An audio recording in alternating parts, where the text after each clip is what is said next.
Bonjour à tous, j'espère que vous allez bien. Écoutez, moi tout va pour le mieux, très heureux de vous retrouver pour cette vidéo.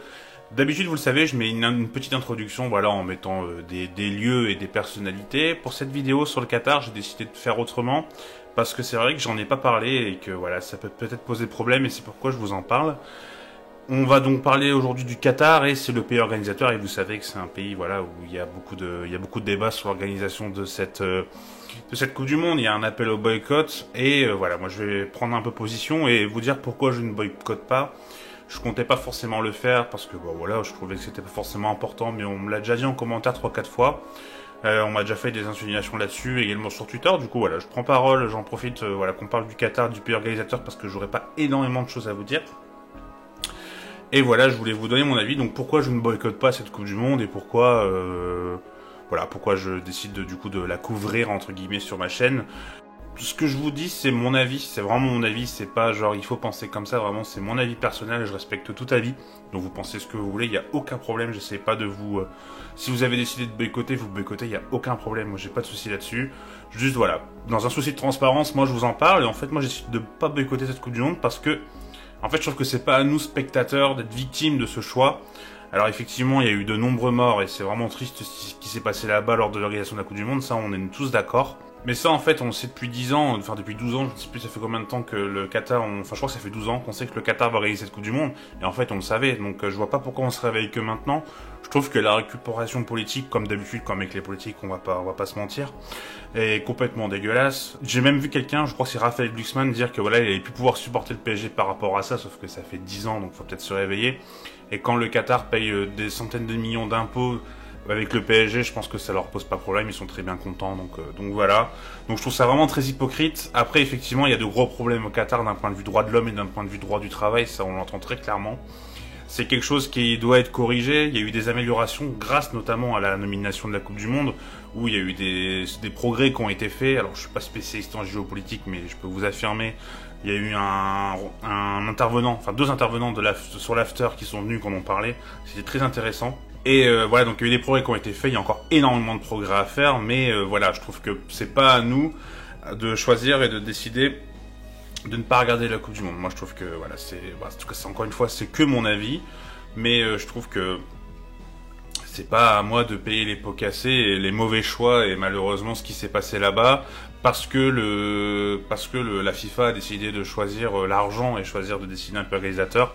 On a une Coupe du Monde tous les 4 ans, c'est un peu une fête du foot, même si c'est vrai qu'elle est peut-être un peu gâchée, ça je l'accorde complètement. Mais voilà, je trouve que c'est pour ça que moi j'en boycotte pas, c'est pour ça que je veux en parler, que je vais essayer d'en parler pendant. J'avoue que je sais pas encore sous quel format, mais voilà, je sais pourquoi je voulais faire cette introduction. Je vous demande pas forcément de comprendre mon avis ou quoi que ce soit, hein, je vous le donne. Franchement, vous faites ce que vous en voulez. Voilà, donc voilà, je pense que c'était la meilleure façon de pouvoir parler, de commencer cette vidéo.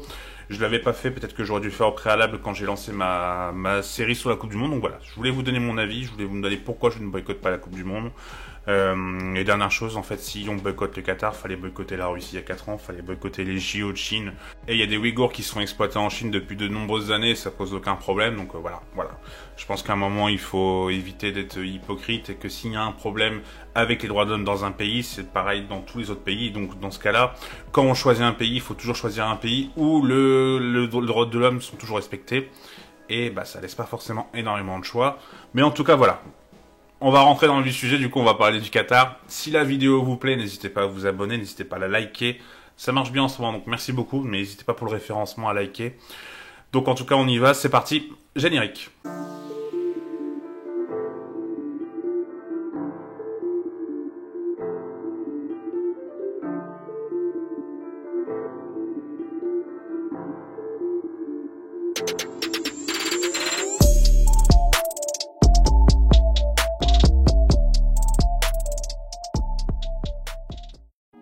Alors l'histoire en Coupe du Monde, ça va aller très simple parce que c'est la première participation au Qatar dans la Coupe du Monde, donc ça va aller très vite. Donc on peut parler par contre de l'histoire du Qatar et peut-être en même temps ça va du coup corréler avec la forme. C'est que c'est vrai que l'histoire du Qatar, donc il a eu sa nomination pour la Coupe du Monde il y a une dizaine d'années désormais, et en fait le Qatar a décidé de créer une académie qui s'appelle l'Aspire Academy, où ils ont mis en place du coup une académie pour pour augmenter, pour permettre aux footballeurs qataris d'avoir un meilleur niveau au foot.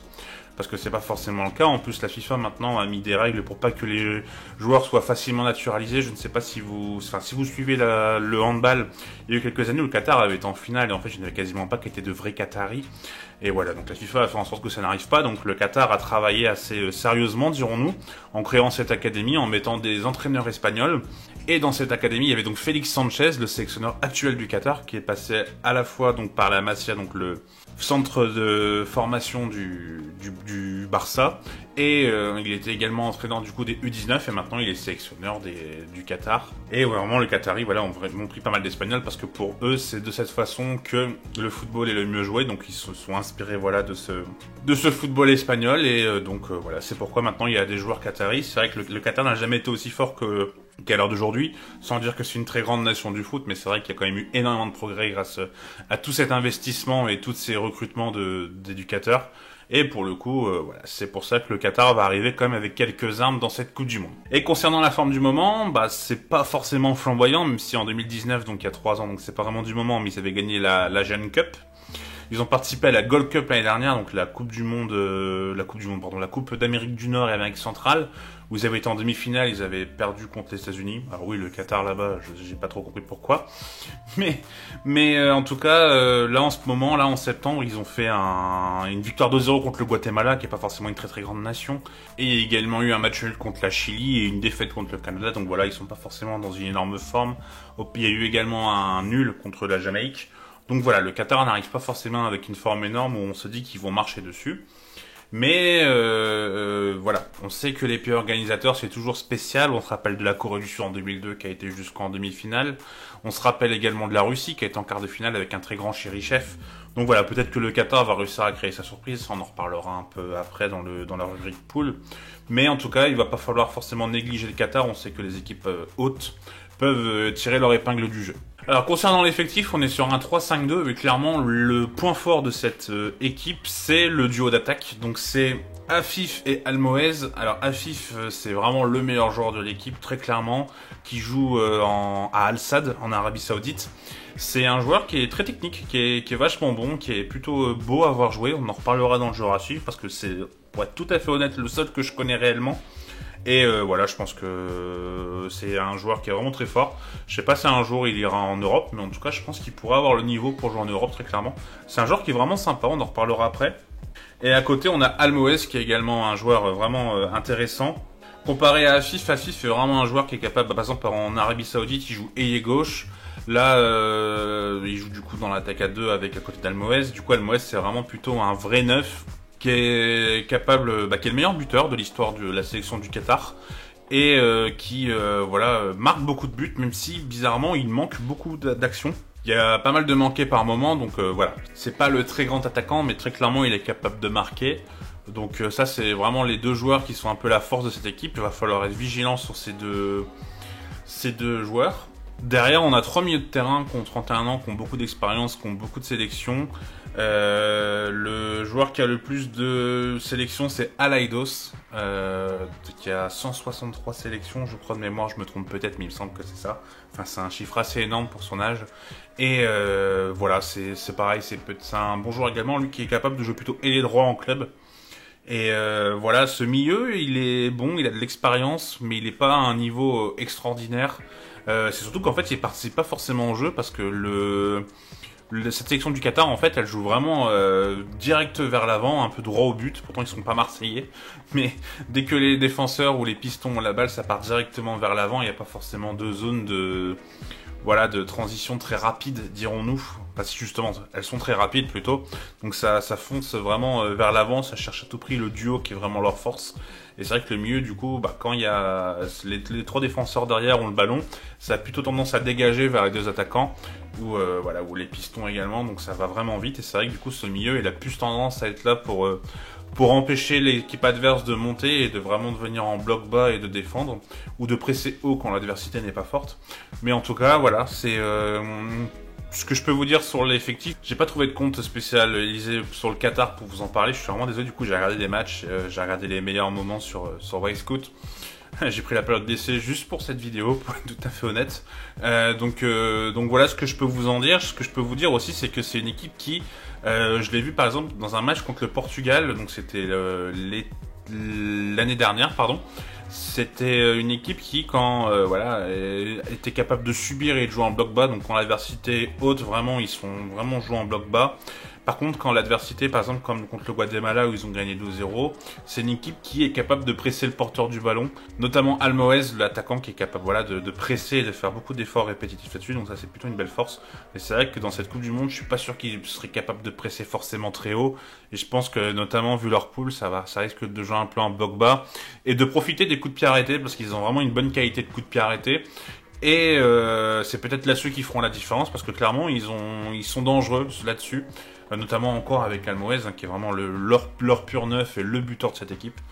Et donc voilà pour cette sélection du Qatar. Je peux pas vous en dire un peu plus, je suis vraiment désolé, mais voilà, je vais pas vous inventer des informations que malheureusement je n'ai pas. J'ai juste trouvé la défense un peu fragile, même si ça joue en bloc bas. Rory a l'air d'être le joueur le plus intéressant de ce que j'ai vu avec Pedro Miguel, qui voilà, ont l'air d'être assez intéressants, mais c'est quand même pas un niveau très très haut. Donc sachant qu'en plus ils ont affronté une adversité, comme je vous ai dit, sur les derniers matchs, donc sur les clips que j'ai vus, qui est pas forcément très haute. C'est un peu dur de mettre un peu une échelle de niveau concernant le Qatar. En tout cas, voilà, cet effectif, clairement, le gros point fort, c'est les deux de devant. Ça, il n'y a pas photo. Le Alaidos est vraiment pas mauvais non plus. Je pense qu'il va apporter. Et voilà, je crois que c'est vraiment les trois hommes forts de cette équipe. Et défensivement, ça va beaucoup subir. Donc voilà, va falloir faire attention aux contre eux. Et le Qatar va vraiment essayer de tout faire pour gagner, je pense, 1-0 de la plus des manières. Et en même temps, ils ont raison parce que, encore une fois, c'est leur première participation à la Coupe du Monde. C'est un pays qui commence seulement à travailler depuis une dizaine d'années vraiment de façon sérieuse au niveau du foot. Donc voilà, c'est normal que pour l'instant, on ne voit pas un plan de jeu et un niveau très élevé, c'est tout à fait normal. Et on verra par la suite des années comment ça va se passer pour eux. Donc concernant la poule, on a les Pays-Bas, l'Équateur et le Sénégal. Ça va être difficile pour le Qatar. Sur le papier, clairement, ils sont pas favoris. Ils sont même favoris quasiment pour être derniers. Le match d'ouverture, c'est Qatar-Équateur, du coup. C'est là où le Qatar peut potentiellement prendre des points, même s'il faut pas sous-estimer l'Équateur. On en parlera assez rapidement. Mais l'Équateur est une sélection sud-américaine qui est plutôt en bonne forme, qui travaille plutôt bien avec des joueurs intéressants. Donc va falloir être vigilant.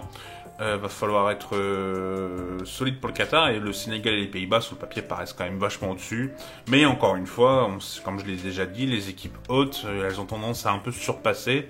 Et elles vont surpasser chez eux. En plus, il va y avoir pas mal d'enjeux d'un point de vue du Qatar, donc ils risquent d'être en forme. Donc voilà pour le Qatar. Moi, je les mets pas du tout favoris de cette poule. Je pense que pour moi, ils vont finir dernier, mais ils sont capables de gagner le match d'ouverture contre l'Équateur. Je serais pas forcément étonné, même si, bon voilà, je vois l'Équateur peut-être un peu au-dessus d'un point de vue qualité intrinsèque. Mais voilà pour la poule. Donc on verra ce que ça donne, mais voilà, on ne sait jamais. Hein, mais franchement, vu le Sénégal et vu les Pays-Bas, je les vois vraiment pas se qualifier pour les huitièmes de finale. Et concernant le joueur à suivre, du coup, on va parler de Afif, donc Akram Afif, qui a bientôt 26 ans, qui est arrivé à Villarreal. C'est vrai que je vous ai dit qu'il n'avait pas été en Europe dans la sélection, mais si, en fait il a été à Villarreal. C'est un joueur également qui a été du coup un peu en Belgique, qui a été prêté en fait par Villarreal en Belgique, donc à Eupen, qui a également été prêté à Gijón, où ça s'est pas très bien passé. Il a été prêté ensuite en 2018 à Al Sadd, où ça s'est vraiment bien passé parce qu'il a mis 44 buts en 48 matchs, ce qui est assez énorme. Et du coup en 2020 ils ont décidé de recruter Afif, pardon. C'est vraiment un joueur qui est excellent, qui est excellent. Par rapport aux autres, je trouve dans son équipe, je le trouve vraiment très très intéressant. C'est un joueur qui est très technique, qui a une capacité à dribbler assez intéressante, qui dans ce 3-5-2 du côté du Qatar, en fait, il est capable de beaucoup décrocher pour pouvoir servir son compère en attaque. Et voilà, c'est un joueur qui est plutôt élégant, qui a une bonne qualité de dribble, une qualité de passe, qui a une vraie intelligence de jeu. On sent clairement que c'est un vrai produit Aspire Academy, très clairement. On sent que voilà, il a vraiment été nourri au football espagnol, si je puis dire. Et voilà, c'est vraiment le petit joueur qui sera à suivre de cette sélection qatari. Et j'espère pour lui qu'il pourra retourner en Europe, parce que comme j'ai dit, moi je trouve qu'il a vraiment un niveau plus qu'intéressant.